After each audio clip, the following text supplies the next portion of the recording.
It's amazing. I was just so flattered and honored when my fellow board members said, "You need to be in this class." It was. I'm still not really over it. But it's special because what you and your family, everybody's meant to our community, right?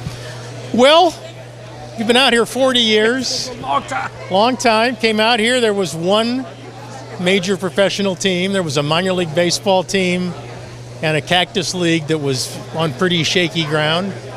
And so to have had a hand in everything that's happened since with the cactus league, starting the Diamondbacks, the success that they've had is pretty gratifying. Is that what you all think about tonight? Kind of just everything all rushing back all at once? I do. Yeah, I'm thinking about that a lot because there were a lot of days when this all seemed pretty far away. So to, look back on all the things that have happened with the Diamondbacks and the Cactus League. I always mention that. If we hadn't stepped up on the Cactus League, I don't know that we would have gotten Major League Baseball. So now look at it now. It's like a destination vacation, right? Absolutely. So I'm very proud of my part in that as well. Proud of what the Diamondbacks have grown into too as well. Oh, absolutely, and not just on the field. From the very beginning,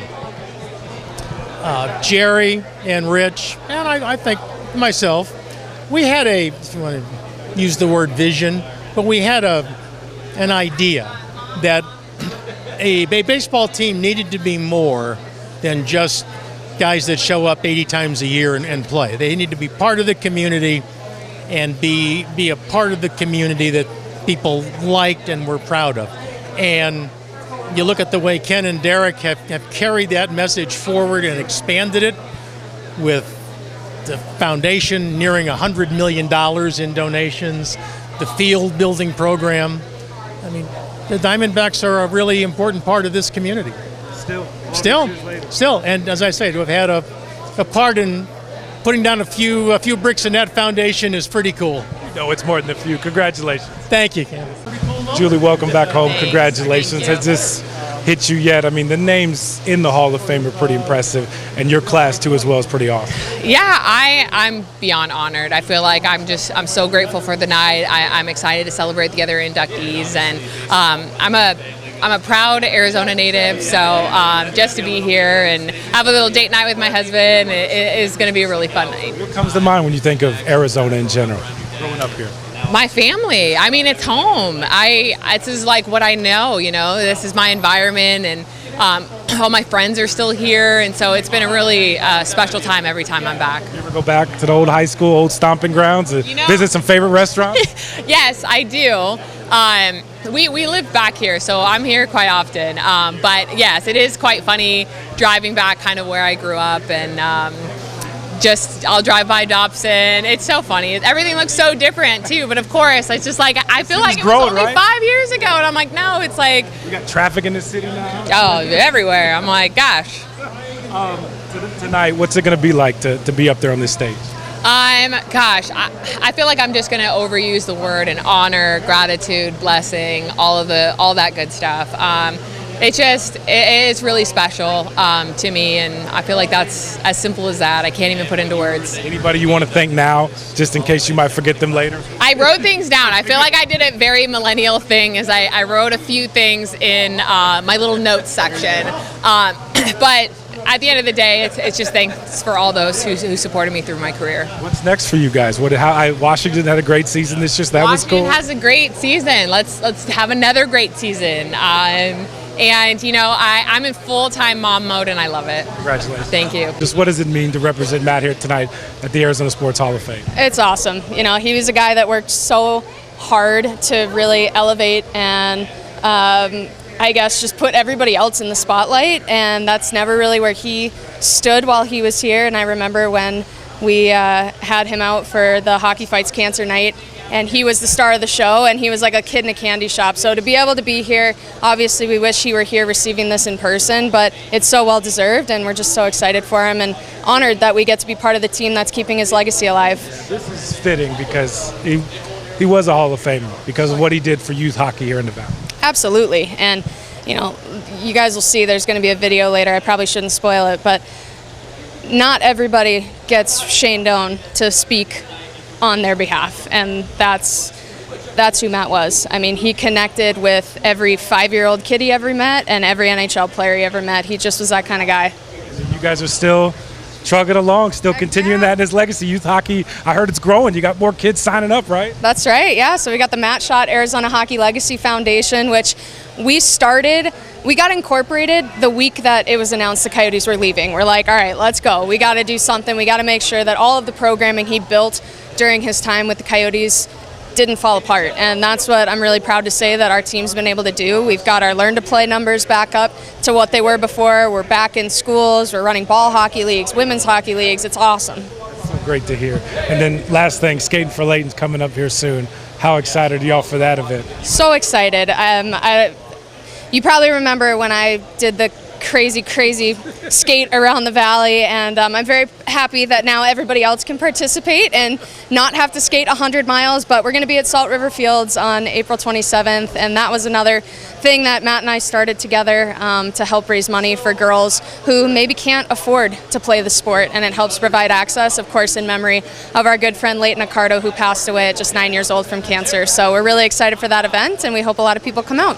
Still giving back to youth hockey, and so is Matt, and I just think that's really cool. And that's the definition of a legacy. I don't know a better definition than that. Thank you. Congratulations. Thank you. As this moment hits you, kind of what this means for you, and I know you're a big family guy too as well, so it's not just about you too as well, right? Yeah, it's about the Cardinals family, and super honored to be joining this Hall of Fame.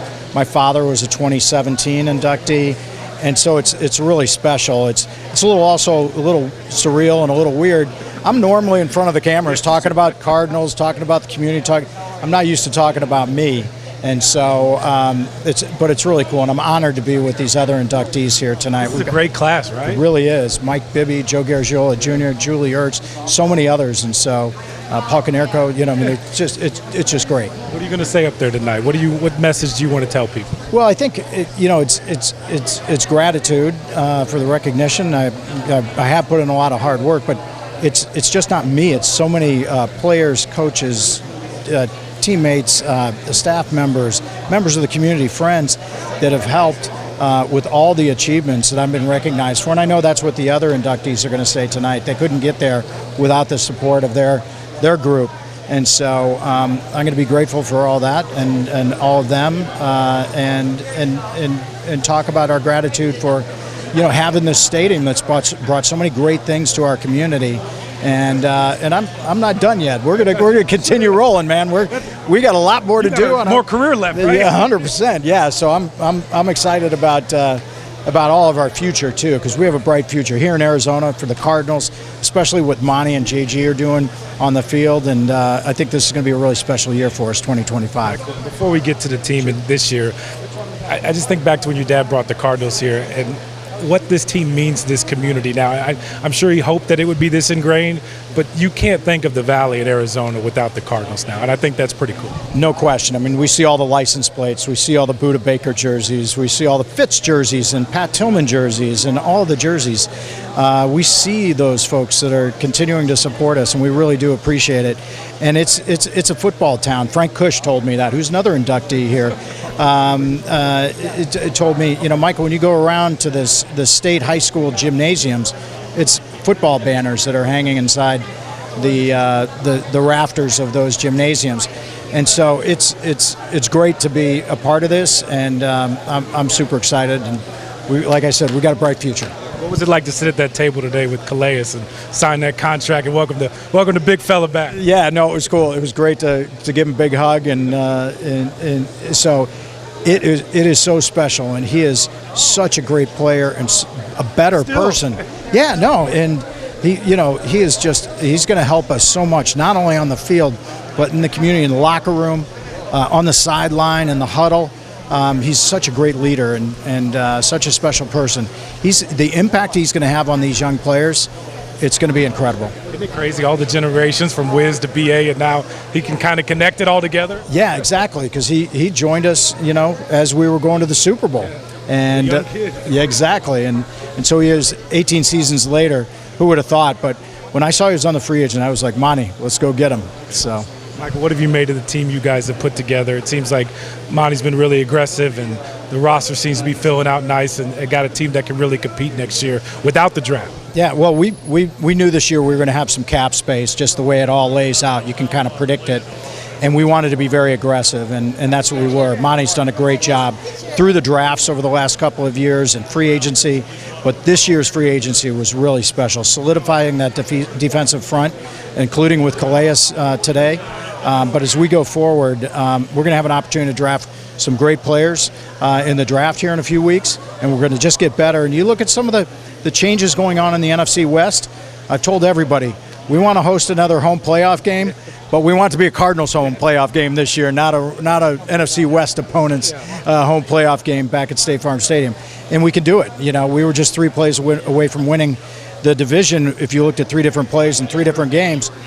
And with the strengthening of our defense and getting stronger in offense, getting some players back from injury, this is going to be a really a big year for us. And so we got to stay healthy, but I feel good about what we're doing. At the core, you're a fan. Are you fired up about this year and kind of everything you guys are doing, from the investments into the stadium to all of that, the team? Everything, yeah. No, and I'm super fired up, but it's all about winning football games. And so I feel like Coach Gannon's built a great foundation.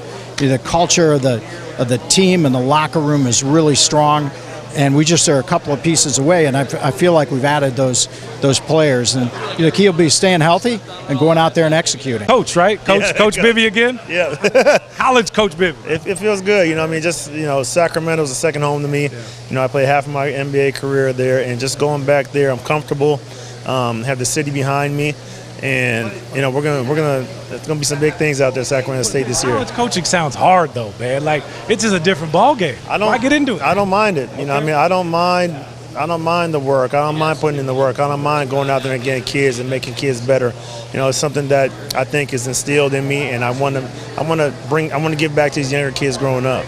You did that at Shadow Mountain, so congratulations on Thank the you. new job, and best of luck.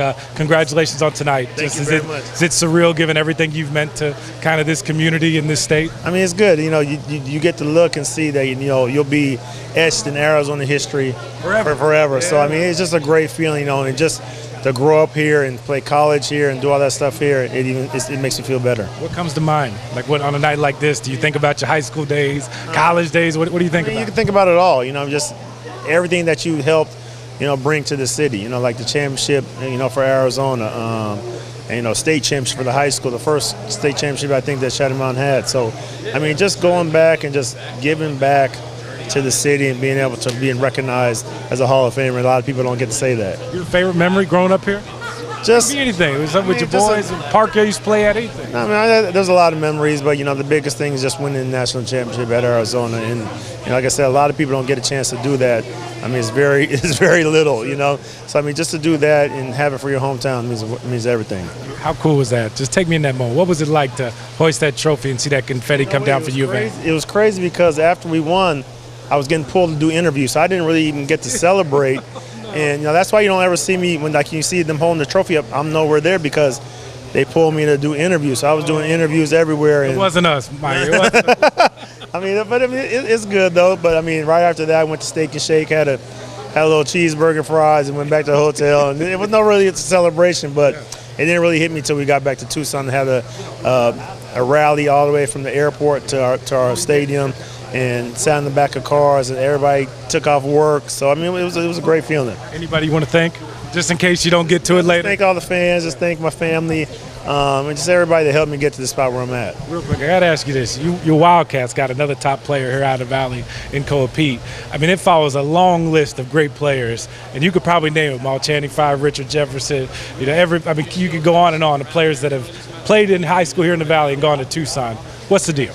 I just think I helped start that trend. I mean, I can believe myself. I helped start that trend. A lot of people are going to ASU. I got a lot of people coming out here.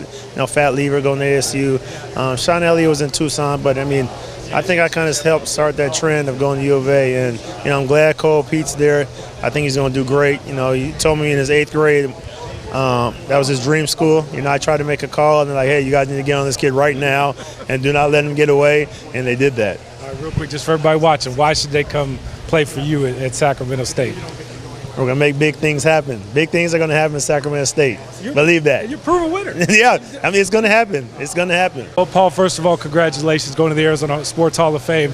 I know you love being here today, but you missing your first ever Suns baseball game to be at this? Yeah, he did fine. They won big. I think it was like 15-0 or something, so I think he picked up a knock. But, yeah, no, this is definitely worth it, and this is a pretty cool it's certainly something when you're playing or when you get done playing, you're not thinking about stuff like this. You know, you do the job, and then you know, because you wanted to do it and you had to do it and you felt like, you know, you had fun doing it, but you don't certainly look for accolades or things of that nature. But this is kind of cool because it's your home state, you know, and everybody here tonight has received things along the way in their journey of whatever they've done. But it's a little different when it's where you're from, you know. I think it just kind of hits you a little different, and it kind of, for me, it kind of just brings it all the way back to like square one and ties up this whole thing. I started playing high school baseball here when I was 14, 15, and now I'm 49, and it's still here, still from Arizona, and it's kind of like, I feel like the last step in the equation here. What comes to mind on a night like this? I mean, what do you think about knowing you're going to be recognized, you know, in a Hall of Fame where you grew up? I think the biggest thing is probably just the high school, because that was very, very much the first, you know, kind of step. And the coach that I had there was great, Jerry Dawson, who will be here tonight, I believe, should be, unless he's on a field coaching somewhere right now.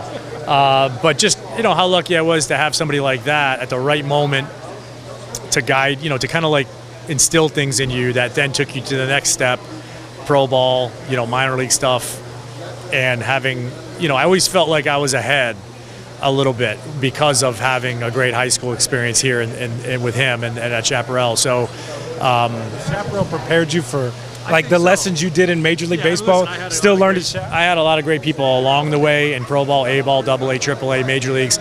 The list is huge of coaches and people that helped me.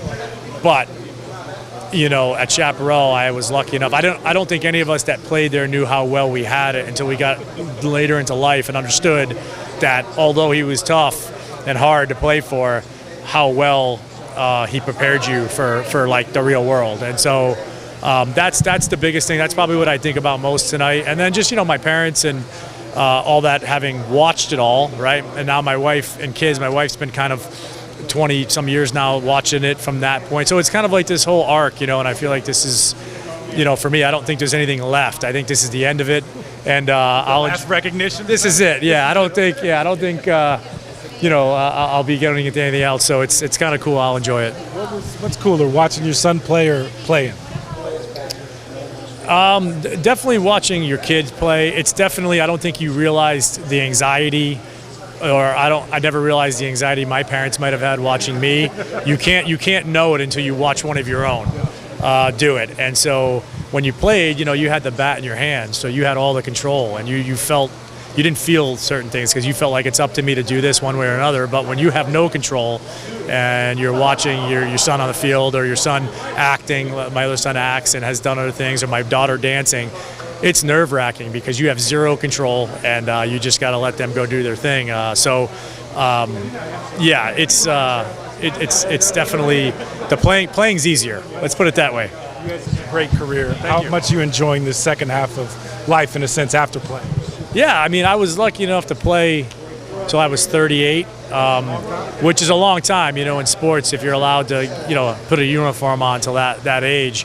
So, you know, when I got out, it was like the first few years, it's awesome because you're like, wow, I never knew you could have a 4th of July party. You know, we were always having a game, and there was things you couldn't do. You couldn't have a summer vacation. I didn't have a summer vacation until I was 39 years old. Sleep in? Yeah, and so it's great at the beginning, and then you kind of settle in. And the main thing is just the kids, right? Like my thing, I have not gotten back into anything in baseball. I'll dabble every now and again, but nothing formal because I just don't want to miss anything. You know, I'm lucky enough I did play a long time, so I don't have to go back in. I don't have to coach.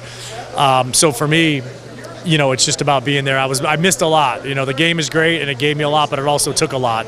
So it's good to be home and be able to do the things you want to do and not have to miss things for your kids, you know. Ricky, so what a night. What's the feeling like, man? This is a pretty cool class. Well, you know what? I was thinking I was going to be feeling jittery, but I really feel comfortable and relaxed and great because I get to share this moment with my family, with my friends, my teammates. I got classmates from high school that flew in from D.C. and Philadelphia and, and Maryland and Vegas. And then I got all kinds of family that's here, teammates that have driven up from Tucson and came over. It's like a reunion. It's great. Those are the best kind, right? Yeah. And they get to celebrate. Yeah, in reunions, you have a good time. So we're going to have fun. We're going to party. What's this party going to be like? What emotions come to mind when you think of going in the Arizona Sports Hall of Fame? Well, it's like I was saying, moments like this, I wish my mom could be here, but, she's at age now, she can't travel. But she would just love this because she loves it when she see her babies being recognized for doing something special. And, we had a special time down there in Tucson, and it's been a special relationship with my teammates. And here they are. They're still like my teammates. Once you're brothers, they're always brothers. And the bond that you develop, it's second to none. And that's why I got so many people coming here that's supporting me tonight. And I'm sure I'll tear up before it's all over, but right now I'm smiling. You can let it out, right? That's nothing wrong. Yeah, it's a little early, but your time in Tucson, what do you make of kind of what they're rebuilding now? Well, it's the Wild Wild West. I mean, it reminds me of a time when junior college coaches have to go out and recruit a whole new team every year. So, we got 60 new faces, but the guys seem to be gelling. They push them really, really hard in the off season. And now they're bringing that energy and that drive onto the field. They're going through spring ball right now. I'm excited for them because, it's nothing like having guys that are broke and hungry and I want to do something special. You got to get some payback for ASU, right? It's coming. It's coming. We don't tell them that, right? It's coming. Bear down.